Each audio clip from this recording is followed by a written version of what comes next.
How's it going, everyone? Hope you guys are doing well. And this is part one of a three-part series so that we can transition over to the new content I'm creating and where I'm going to go. But before we move to the future, I want to take this part and just talk about the past. Talk about who I am, some of my older content that I created, and just pretty much how we got to today. I want this to be a little bit fun, something a little different, and kind of just a way for you guys to get to know me. So let's begin. To start things off, I was an awkward child. I was not a normal child growing up. I did have some friends, but I was one of those in my head kind of kids. Someone who's always in the mind, always constantly thinking about different things, different stories, different events. I also dreamed a lot as well when I was a kid. I do dream a lot now, but as a kid I also dreamed, and I dreamed very vibrantly too. But again, I was a very kind of inside my own head, very introverted, did not really go out with people as much. And yeah, that was for the most part who I was. So believe it or not, I actually did not begin actually talking until I was about 4 years old.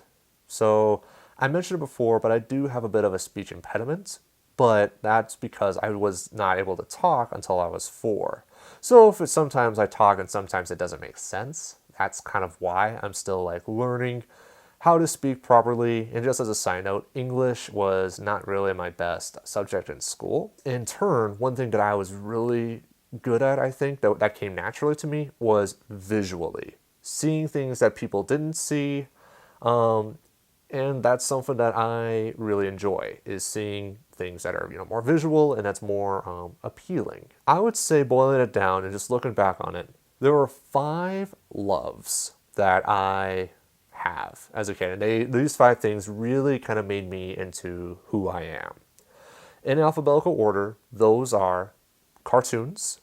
I was a total 90s cartoon kid. So Dexter's Laboratory, Powerpuff Girls, Ed, Edd and Eddy, SpongeBob SquarePants, Fairly Odd Parents, and Jimmy Neutron, among other shows. I totally dig those shows. I love those shows. I was a total cartoon kid growing up.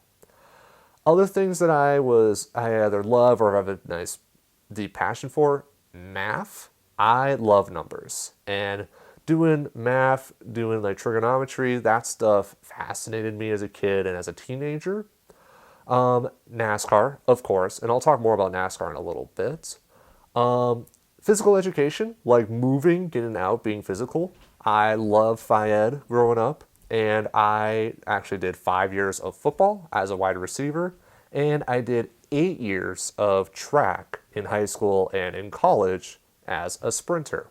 I wasn't the best, but I enjoyed running super, super fast, which is why you see a lot of Flash logos on my clothes and stuff like that. Not now, but that's because that's kind of the superhero I relate to the most. It's just being super fast and super quick. And then the last thing is stories. Something that's story, and especially one with a good design. I love that combination. I love a good story. I love good characters. And then if the design that goes with those stories, those visual storytelling, that is something that I loved as well as a child. Another love that I have, and this is getting more into the NASCAR side, the game that really kind of built me into who I am was NASCAR Racing 1999 edition. My dad got me and my brother that game as a gift for Christmas, and I pretty much was with that game for 10 years. And I would say at least 10 times on different occasions, I would create rosters and I would paint rosters. And more specifically, let's just say in the summer of 2003, I would paint a full field for what I think 2004 would be. It wouldn't be exactly what 2004 is, but it was what I would think 2004 would be. Kind of similar to Inter Short 8, which we'll talk about later. But yeah, that was the game that I grew up with and I have a lot of nostalgia for. And sure, I would, sometimes I would do a full race, and my biggest accomplishment was winning a full 500 lap race at Bristol Motor Speedway at night. I remember it because I would do the donuts and I would win. And then, being the dumb little kid I was, I would actually get up off of my office chair, and I would like do the fist bump, woo, I won, and then I would jump off. But being the super epic cool kid I was, I like jumped as hard as I could, and then I fell on the floor, and I think I banged my head on the big, oh, what do you call it? Not the computer, the thing like where you put your CDs in, like the big box. I hit my head on that, and yeah, I learned from that. But no, that game, I pretty much know that game front to back. But at the time, there was no way to show the work I did. But I constantly painted cars, and that's a reason why it seems like I have an knack for it, is because I've done it since I was 5 or 6. So moving over then to the actual NASCAR side, I want to mention why I love NASCAR and how I got into NASCAR. It's the designs. That is what I love. I love the paint schemes of the cars. I love the architectural design of the track. And then from a story perspective, I love the stories like going into a race and like a driver getting their 4th title or someone getting their first career win. Like the story arcs behind, that's what fascinates me. Not a big fan of the gimmicks, not a big fan of boring racing. Like I want some good, exciting racing that is also genuine too. But that's a whole nother discussion for another video. But the point is design. And I love painting cars, for sure. And that was something as a child that I've done. I've painted at least 500 cars, if not more. But again, there was nowhere to like share them and no one to like show them to. And they're all gone, which is a big disappointment because I want to show you guys everything that I made as a child. And so on that note, another big thing that I collected as a child was the race cars. And so I have at least 500 race cars. I have not made an actual count yet, but I have cars as old as the mid-90s, and I'm still collecting diecasts today. And again, I've mentioned it before in a Griff Talks episode. I love collecting cars, and I say like collecting cars should be like collecting like trading cards, like Pokemon cards. And that's why I believe every car should be made and should exist, because it's like once you have the whole set, then you can, create your own races. But I get the money and stuff like that. We can talk more about that in a separate video. But yeah, and then the last thing I'll say about the NASCAR side as a kid was I did go to Pikes Peak International Raceway for 4 Busch races from 1999 through 2002. So I saw Andy Santerre get his first career win, Jeff Green win in 2000, Jeff Purvis win in 2001, and then Hank Parker Jr. getting his first career win in 2002. So it was a very unique but also very awesome and memorable experience at the same time. So now let's jump ahead to high school. So I kind of understand myself, not really, but this is when YouTube was getting started. So I'm talking 2008. And so you guys know where I'm going, and that is my launch of the YouTube channel, which if you guys are a long time subscriber, you know that this was originally called Griff88 Fan. And that was kind of my name on the spot. I didn't plan on it. It's like, oh, what's your username? And it's like, oh, I'll just do an name Griff, but I didn't want to show or reveal my full name because I was still a kid. So I did the whole 88 because I was a fan of Dale Jr. fan. So I went down that route. And I got inspired to do stop motion animations. And there were a few people like APTG95, Jacob, oh man, I'll have it here, like Jacob 1776 RUS or something like that. But they made some incredible stop motions back in the day. And I wanted to make that too. And so I did. I created 9 stop motion animations. They're not connected in any way whatsoever, but I made them. I had a dinky little camera. I had the old Windows Movie Maker on Windows XP. And I went to town. I threw in some good old copyrighted music, and I got a lot of views from those videos, especially the Kringle 500, which I got more than 10,000 views. So I got a lot of exposure for those videos, and it was cool for the moment. So I thought I was going to do that for a while, but actually my freshman year of high school, I actually got teased pretty bad for those videos. And at the time, I was actually ashamed of making those videos, and that's why I stopped doing the stop motion animations. But as you guys have seen, the stop motion animations are definitely in full swing, and I highly support anyone that does make stop motion races. Whether it is a series like the AFWAC Cup series or just a one-off, I don't care. So long as you guys do take some time and energy with it, it will turn out to be fantastic. So let's jump ahead to 2012. That was a very critical year in my life. A lot of things were happening. I finally graduated high school. I purchased my first laptop for college. I downloaded NR 2003. And as I just mentioned, I was going to go to college. So a lot was going on at that time. And yeah, as I said, I got my laptop and I thought, hey, I've seen people play with NR 2003 before. Why not I go ahead and give it a shot? And in the meantime, like before then, I was on a few forums and I actually got banned from a forum because I said a swear word because Jeff Gordon won at Texas in 2009, but that's another just topic for discussion at a later time. But yeah, 2012 was a big time in my life. I almost failed out of school, but Isaac, a person that I mentioned a few times in this channel, saved me both physically and mentally, and I would even say spiritually too. And my junior year, I was able to get an academic letter for my work that I did in school, and I was able to graduate with a fairly decent GPA. I think it was like a like 3.4 GPA. So yeah, and there was a lot going on.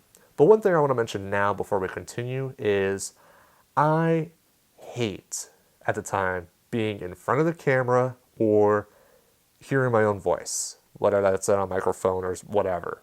Hated it. In fact, it was so bad that anytime in high school and middle school, there was a video project that we had to do, and we had to watch the video in class, and I had to be in front of the camera for whatever reason. I left. I left the classroom. I could not stand seeing myself. Yeah, I wasn't really confident in myself. And it's just because I thought I was hideous. I thought my voice sounded like garbage. And yeah, it was fun. It was really fun. But as you see now, that's of course changed because I have a camera literally right in front of me. But anyway, yeah, no, there was definitely a lot of change going on. And yeah, I'd say let's jump right into college then. So college was a very interesting time for me. I learned a lot about myself. So off the bat, some of the positives that I learned about myself is independent worker. Give me some time, give me the tools, give me the resources, and I'll get the job done. Honesty, I am not the best at lying. And so just being truthful kind of, sets you free, which is kind of a reason why I'm making this trilogy of videos. And then the last thing is commitment. I am, again, give me a topic and if I'm interested, I will go nose deep hard into it, which kind of explains how deep I went with the Dale Earnhardt series, which we'll talk about later. But some of the negatives that I've learned about myself is, one is, again, communication. I am honestly not the best with communication, and that's something that I've learned, and that's something I'm constantly working on, even though it's not like going to be perfect all of a sudden, but something, again, that I need to work on. And then another thing too is trust. It is hard for me to trust people, and it's not necessarily that like I can't trust anyone. It's more or less like a lottery, where it's like some people, like, I'm able to trust them and they get the job done and I could do it. But then there are other pieces of garbage that I try to trust, but they totally abandon me. So, and I learned that during college. You really get to learn about yourself, and not just in the classroom too, which I would say is an upside to going to college, is that you do learn a ton about yourself. So now let's get more into actual college. So the reason why I went into college is, of course, to get a degree. But going in, I was planning on getting a degree in either computer science or math or statistics. I was thinking of going down the more technical route, and I wasn't even thinking at all about design because I was, thinking about the future and what can get me the most profit and what could I get some enjoyment out of. And so, as I mentioned at the beginning of this video, I love numbers and I love, calculating stuff and putting two and two together. And for the first year, freshman year, was a huge learning curve, literally. And it was all right. I took calculus, I took beginner statistics, and again, it was stuff that I understood and I got. But it was my sophomore year where I would even go out and say that was the first time I really felt depressed. It was the first time that I really did not like myself, and I did not like the route that I was going. Because some of the classes I took my sophomore year included linear algebra, multivariable calculus, introduction to analysis, and non-parametric statistics. And it got really technical with the theory stuff behind math. And you know me, how much I love theories. But in that field, for example, why does 2 plus 2 equal 4? I don't care. It just does. So I didn't do so well, and I was almost considering quitting college at the time. But then 2 classes I took, and around that time, really put me on the right track, I would say. The very first class, and this actually was my freshman year, and this was a J-term course, which if you don't know, that's a class that you take in January, and you take it every day of the week for the month of January. It was an animation class, and this was the basics to animation. And again, I did this just kind of as a for fun class. I wasn't going in with seriously or with any strong intents. But I went more in depth with flip books, and then I went into Toon Boom Basic and played around with some animated stuff. And so if you remember the cringy video, Jennifer's Return, that was my final project for that class. And that was the first time where I really, if you will, exposed myself. I was out there, I talked, I showed myself, and I will admit I was not really a fan of it because it was really cringy. But at the same time, it was also the first time. And this was, again, the first of, a resurrection, if you will. But then the second class that I took that really solidified, now, if you will, it was called Video Arts. And so if you saw, I had a few videos on my channel way back when, and I'll have them here, and here. Those were all videos that I made for that class. And at the time, again, this was an elective. I took it for fun. I did not know this was going to be anything big or serious. And I got so much enjoyment out of it. I did not realize how creative I could potentially be until my professor really showed me that. And not just that I got a good grade out of it, but I felt really good about it, and I felt like I have a new purpose, and I kind of found my calling in life. I didn't know exactly what, but I knew it was in that field. So one thing I wanted to mention before I continue was in the summer of 2013, that was my first actual job, and I was a cashier at Sears. I kind of want to make a video down the road talking about that and how much I'm glad that Sears is going underwater. But that's a whole nother discussion for another topic. And then my job in 2014 was an advisor for a community center. And it was around that time, the summer of 2014, where it kind of clicked in my head, and it's time to bring back the channel. And so Griff88 Fan, I really did not touch it at all since doing the stop motion videos. I might have posted a couple little things here and there. But if you've seen the video, Let's Get Back to Business, that was kind of my calling to, all right, that's it. Let's start making some new stuff. And at the start, I wasn't sure where I was going to go. I thought I was going to do more stop motions, but that was also the time when I decided to invest more in NR2003. And that was also when I invested into Sony Vegas Pro 13, which was the video program I used to edit my videos. And again, I did not know where I was going to go, but it was, again, at the time where I felt happy, I felt creative, and I feel like I could go somewhere with it. And that's exactly what I did. And so I started making several different little videos, And what stuck is, as you guys know, the shorts. And just a little side note, if you notice that the first videos, it seemed that they're a bit blurry. That's because in Sony Vegas Pro, they're under a thing called a smart resample. If you go right click on it, go to resample and click disable resample, that blur goes away.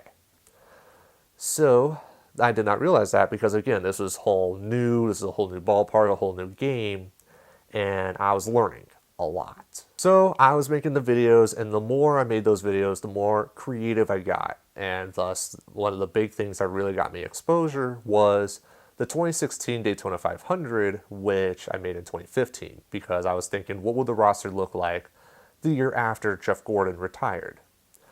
Yeah, it was a very interesting time for sure, because at the same time as I was making these videos and, getting like that growth, I was also wrapping up college at the same time. And so since I, decided to turn a new route, so I left math. I decided to dump math, and at first I was thinking of doing like a statistics minor, but I said, forget it. I can still do numbers and I can still do stats, but I don't want that to be my focal point at all.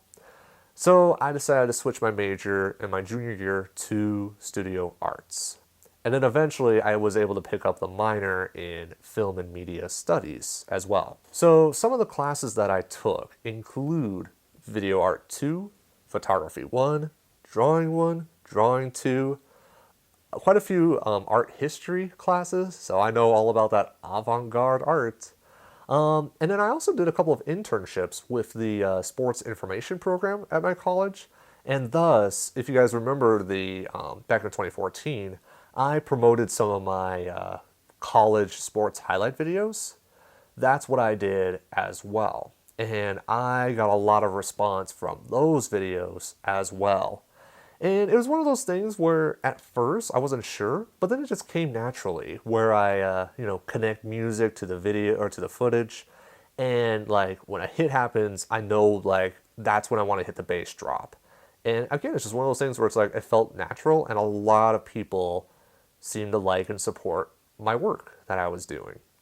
And so again, I was still trying to figure myself out, but I had also a good idea of where I was going. So in 2015, along with doing these classes and internships, I also did some weddings. And so I was helping out another guy as a contractor, filming some weddings. And that was really awesome because I was able to get creative with shot composition.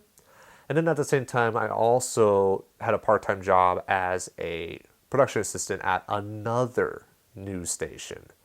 And so the one I keep talking about that I've had 2 years of experience at, that's later. But I had another summer job as a production assistant at this news station. I learned a lot from both of those. So just want to mention, so there are a couple more videos which I'll have here. Those are the ones I made in Video Art 2. And then, if you remember the movie I made called Jennifer, I did an independent study for an entire semester, and I created that film. On paper, I thought it was fantastic, but two things.